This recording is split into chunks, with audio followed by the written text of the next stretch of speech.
Como seria? Imagina, se fosse possível, Flamengo e River. Se um dos dois não fosse cabeça de chave, né? O River viesse da fase preliminar, como o Corinthians, né? Que se o Corinthians, se ele passasse, ele ia cair ele poderia enfrentar o River. Tanto que o Barcelona de Guayaquil enfrentou o River, certo? Então imagine que fosse Flamengo e River. Flamengo e River. Ah, não seria assim, seria? O Gerson ia ficar no banco? Claro que não. Então, assim, não importa o adversário, é primeiro jogo, tem que ganhar. Tem que ganhar. E tem que jogar bem. Fazer uma grande partida. Eu não percebi essa mobilização, e aí é uma informação. Isso já é um diagnóstico feito lá dentro, tá? Pelo departamento de futebol. Que houve, de fato, uma falta de concentração que não foi vista nem em jogos do Carioca. Contra o Maricá, por exemplo. Então, tem erro aí. Tem erro aí. Aí depois você vai terminou o jogo, você vai avaliar quais as condições dos jogadores, analisar a característica do Grêmio, que time você pode escalar, quais são os jogadores mais adequados para esse confronto. Outra coisa que a gente tem que pensar, os dois zagueiros estão jogando todos os jogos. Ele não está poupando os zagueiros. Não confia nos jogadores da base? Qual o problema? Esses meninos vão ter que jogar em algum momento. Parece que o Danilo agora no domingo volta. Se voltar... Se não confia, era para ter olhado o mercado, né, Mauro? Se não confia... Não, se não confia, então era para ter... negocia os garotos, empresta, faz outra coisa. Então volta o João Vitor para base, tem 17 anos. Tá fazendo o quê sendo relacionado se ele não pode jogar? Ou pode ou não pode.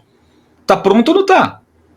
É isso, gente. É isso. Então, tem até um certo contrassenso, que os zagueiros jogam todos os jogos, né? E outras posições não. O que eu quero dizer é o seguinte, é primeiro jogo. Tem que fazer gordura na fase de grupos para eu poder respirar na frente. E não dá para ficar o Flamengo fazendo papelão em Libertadores. Chega. Não tem cabimento.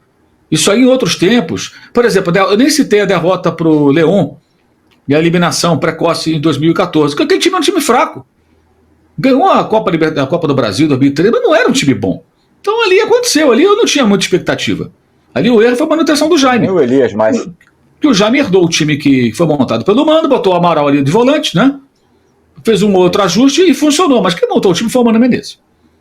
A vitória sobre o Cruzeiro foi com o Mano Menezes, foi o Mano Menezes. E aí acharam que o Jaime não conseguiu fazer. Não vai, sabe? Ótimo cara, gente boa, raízes rubro-negras, mas não era o cara. Então o Flamengo foi para uma Libertadores com o Jaime. Foi um erro de avaliação. Mas aí o cara foi campeão, né? Como é que é tirar? Tem essas coisas também, não pode tirar. E o time não era um time bom. Era um time com muitas limitações. Agora, com esse atual investimento, não tem condições do Flamengo protagonizar esse papelão. Agora, pensem nisso. Se fosse Flamengo e River Plate, como seria? Né? O Boca, se tivesse avançado contra o Aliança e depois contra o Iquique, né?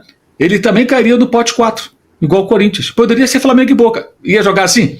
O Cavani vem aí. Não, vamos tirar o Gerson, vamos tirar aqui, descansar o Wesley, não precisa contar com o Pulgar e tal, vem o Boca. Mesmo o Boca não tendo um grande time, mas seria um outro. Então, pensem nisso. Pensem nisso. Aí que eu vejo a soberba. Aí o Central Córdoba, né? Deixa pra lá, vamos poupar 3 caras aqui e tal, que dá para ganhar. Não deu. Não deu e vou mais longe. Nem passou perto. Nem foi aquele jogo que você perde 800 gols e uma bola vadia você toma um gol. Não foi isso.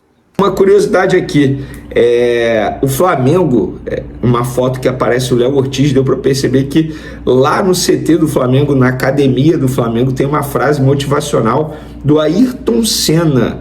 E a frase é o seguinte: no que diz respeito ao empenho, ao compromisso, ao esforço, à dedicação, não existe meio termo. Ou você faz uma coisa bem feita ou não faz. Muita gente está publicando como se essa frase tivesse sido colocada esses dias, recentemente. Não. Essa frase já estava lá desde o ano passado, só que em nenhum momento apareceu nenhuma imagem, a gente não sabia, e aparece nessa foto do Léo Ortiz essa semana, e muita gente achando que foi colocada essa semana. Não, essa frase estava lá desde a temporada passada, só para ser justo aqui, para não parecer que foi um movimento de alguém da atual gestão. Não teve isso, já estava lá, tá bom, desde o ano passado. Mas independentemente, é uma frase bacana demais. Eu particularmente, embora não tenha acompanhado o Ayrton Senna, porque quando ele faleceu eu tinha apenas 4 anos, nem lembro dele. Eu lembro do dia, tá? Mas não lembro dele. Porém, eu passei a estudar, entre aspas, a vida, a carreira do Ayrton Senna. Eu sou fãzaço da dedicação dele. Eu acho que todo profissional deveria ser dedicado como ele foi à sua profissão. E acabou de sair a lista de relacionados, galera. Vamos lá, já vou emendar nesse assunto. Alexandro, Alan, Ayrton Lucas, Bruno Henrique, Danilo de volta, tá? De Arrascaeta, De La Cruz, Diogo Alves, Eric Pulgar, Everton Cebolinha, Everton Araújo, Varela, Gerson, João Vitor, Juninho, Luiz Araújo, Léo Ortiz, Léo Pereira, Matheus Cunha, Matheus Gonçalves, Michael, Pedro, Plata, Rossi, Wesley. Ou seja, galera, força máxima para pegar o Grêmio. A lista de relacionados do Flamengo. Ó, o Danilo, ele não joga desde o dia 22 de fevereiro, galera, quase 2 meses, né? 60 dias. Vamos botar aí 50 dias que o Danilo é a ausência no Flamengo. A lista de relacionados do Flamengo para pegar o Grêmio. Vocês estão vendo que eu estou fazendo tudo ao vivo aqui, cara. Sou eu que faço, ó. Publicar nas outras redes sociais, sou eu mesmo. Pronto, publicado. Vamos dar continuidade aqui ao nosso vídeo com as informações. E se o Flamengo não tem desfalque, ou pelo menos não vai poupar ninguém, o Grêmio tem um desfalque, galera. O Christian Oliveira está fora do jogo contra o Flamengo por conta de uma infecção no dente. O uruguaio foi atendido pelo departamento médico na manhã deste sábado e teve que tirar o dente. Rapaz, Oliveira recebeu 2 dias de repouso. Volta a treinar apenas na terça-feira. Então, um desfalque aí do Grêmio para pegar o Flamengo. Lembrando que, embora seja lá em Porto Alegre, inclusive a delegação rubro-negra viaja nesse sábado, 4 horas da tarde, para pegar o Grêmio nesse domingo, 5h30, tá? Horário diferente aí, um pouco exótico.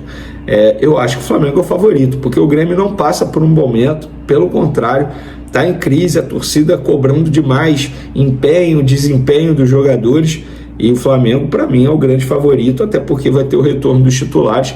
E por falar nisso, galera, até publiquei um texto nas minhas outras redes sociais. Fim da preparação do Flamengo para pegar o Grêmio. Daqui a pouco, às 16 horas, a delegação viaja para Porto Alegre. Não tem nenhuma crise no Fla por conta da derrota para o Central Córdoba, como muita gente acha ou está tentando emplacar essa narrativa aí. Claro que foi feita uma avaliação sobre o revés para aprender com os erros, mas o entendimento que foi um acidente de percurso essa derrota. De modo geral, o pensamento é que a derrota aconteceu porque a equipe não performou e não porque 3 titulares começaram no banco. Agora é focar no duelo contra o Tricolor Gaúcho para voltar a desempenhar e conquistar os 3 pontos fora de casa no Brasileirão, competição que continua sendo prioridade no Flamengo. E aí tem o retorno do Danilo, que eu considero um retorno extremamente importante. Então acho que o Flamengo chega como favorito para esse duelo aí. Confesso para vocês que ainda não tenho informação se o Pedro será titular, enfim, tendo informação a gente publica aqui nas outras redes sociais também. Não deixe-me de seguir, tá? Lá no Twitter, @VeneiCasagrande, no Instagram, @VeneiCasagrande, no TikTok também estou postando vídeo lá com informações, @VeneiCasagrande7 no final, porque alguém já está utilizando @VeneiCasagrande. Então, eu publico tudo lá primeiro, depois eu gravo um vídeo aqui e a qualquer momento eu posso publicar essa informação envolvendo Pedro no time titular ou não. E por falar nisso, galera, time titular e tal, o Flamengo está no mercado aí em busca de reforços, pensando na próxima janela. E é óbvio que a diretoria do Flamengo identificou carências no elenco. Foi uma informação publicada pelo GE, que eu confirmei, e tem 2 janelas aí chegando, tá? A primeira, a do Mundial de Clubes, que período extra entre 2 e 10 de junho, ou seja, 8 dias aí, e a segunda é entre 10 de julho e 2 de setembro. Essa é um pouco maior, inclusive a informação que eu tenho é que nessa janela que o Flamengo vai fazer investimento maior do que nessa, obviamente, de 2 a 10 de junho, até pelo tempo, né? É um tempo extremamente curto. E a informação publicada e confirmada é: o Flamengo está em busca de um lateral direito, porque sabe que o Wesley dificilmente ficará, dificilmente não será vendido na próxima janela de transferência. O Jorginho, que é uma situação muito encaminhada, resta, entre aspas, apenas a assinatura do pré-contrato. Quando eu falo apenas é porque já tem acordo com as partes e tal, só que o Jorginho quer fechar tudo depois da disputa da Liga dos Campeões com o Arsenal. Então, assim, lá para fim de abril, começo de maio, o Jorginho deve resolver essa situação com o Flamengo. E o Flamengo também busca um meia para ser entre aspas, o reserva imediato do Arrascaeta, ou até mesmo para brigar com uma titularidade com o meia uruguaio, e também um atacante de lado. O Flamengo está aí no mercado em busca de jogadores para essas posições, galera. Segundo informações do jornalista Antônio Carlos, Everton Ribeiro demonstrou interesse em voltar ao Flamengo e já teria procurado Felipe Luiz para saber se há chance de ser reintegrado ao elenco. No Bahia, sua passagem não vem sendo como o esperado. O meia tem enfrentado críticas constantes da torcida, que esperava mais protagonismo. Essa pressão tem afetado seu desempenho e, além disso, sua família sente saudade do Rio de Janeiro, onde já estavam completamente adaptados. Everton Ribeiro tem um desejo claro: encerrar sua carreira vestindo o manto sagrado. Com uma história vitoriosa no clube e uma relação forte com a torcida, ele estaria, inclusive, disposto a aceitar uma redução salarial para facilitar sua volta ao rubro-negro. Felipe Luiz enxerga o camisa 7 como um reforço importante, principalmente como alternativa a Arrascaeta, setor onde o Flamengo sofre quando o uruguaio está ausente. Ribeiro poderia assumir esse papel e dar mais fôlego ao time ao longo da temporada, evitando o desgaste de seu principal articulador. Além do técnico, o diretor de futebol José Botto também aprova o retorno.